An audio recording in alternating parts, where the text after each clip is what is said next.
So here we're going to be going back and looking again at techniques for non-traditional and alternative modes of training. So talk about some of the different types of what we would consider maybe a little less traditional modes of training, things like strongman training, and mention some other things about like core training, which we're covering as well. So we'll talk about some of the general technical stuff related to this and why some of these exercises are used.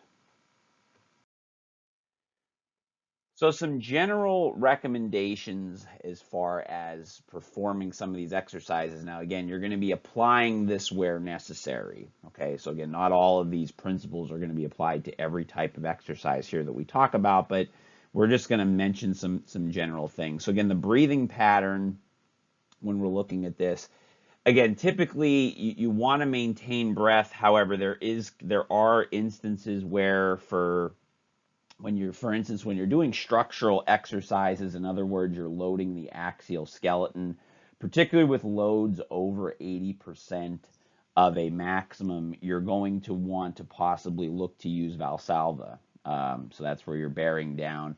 Obviously, in other situations where maybe the load isn't as light, it's not necessarily an exercise loading the axial skeleton. And you're doing it for repetitive effort. You want to make sure that you're breathing accordingly while still maintaining an abdominal brace.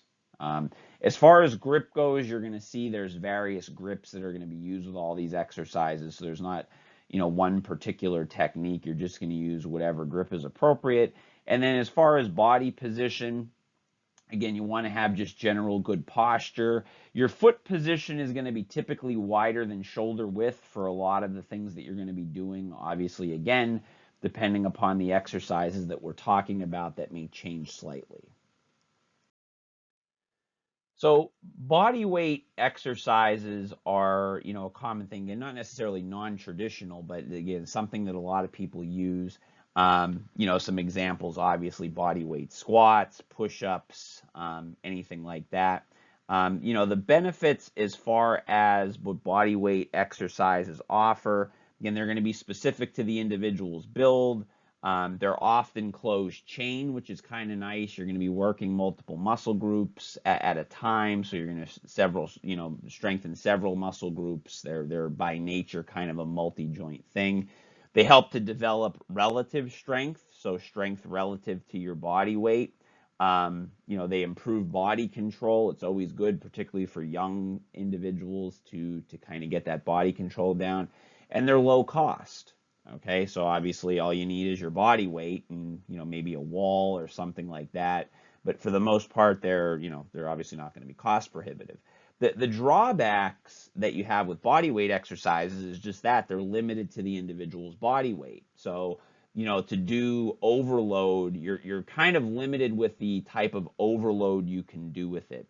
Now you can make modifications to any body weight exercise and make it harder or easier.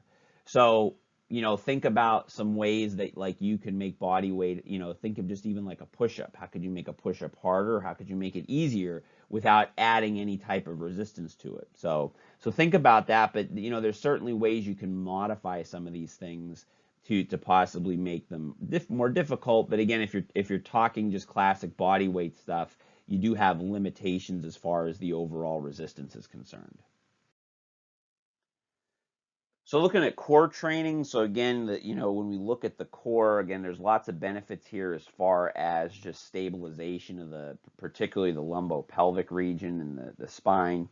As far as what the components, again, we look at the core, again, go back to your anatomy. The core is defined as the axial skeleton and any of the soft tissue and proximal attachments of muscles that attach to the axial skeleton. So all those muscles will get worked through your various types of core training. Now with core training, you can look at this from two different perspectives. There's core training where you have more isolated based movements. So think of things like planks and different types of things that are classic abdominal exercises. But what we find is that really for core activation, that ground-based strength movements, so again, take for instance like a heavy squat or a heavy deadlift, they actually offer better muscle activation of the core. So you'll get much greater core activation doing a pretty heavy deadlift, a pretty heavy squat than you will with like say a front plank or a side plank. So if you sit there and say, well, then why would we ever do any type of isolated core training? Well, the issue becomes is again, people still have to have the base to do that. So again, if people don't activate the musculature, if it's underactive for whatever reason, they have to still have the ability to do it. So in other words, if you go to do a deadlift, say someone's core, if you will, is weak, they're not going to use it the same way as someone who can already activate it. So in other words, they need those isolation movements to kind of teach them and reinforce that pattern of development. Because if they go to deadlift without that, even if they're a stronger person, they may neglect to get the strong contraction at the core that they need. So there is still a place for isolation movements, but again, you should just know from the standpoint of actual muscle activation, all things being equal, somebody who doesn't have, deficiencies, they will be much better doing, a squat or a deadlift. And even in someone that is pretty good at it, it's still good to include isolation movements. But then if you think about it, you don't have to include as much. The volume of those isolation movements doesn't have to be as great if one, they can activate the core musculature, and then two, they're obviously doing the ground-based strength movements.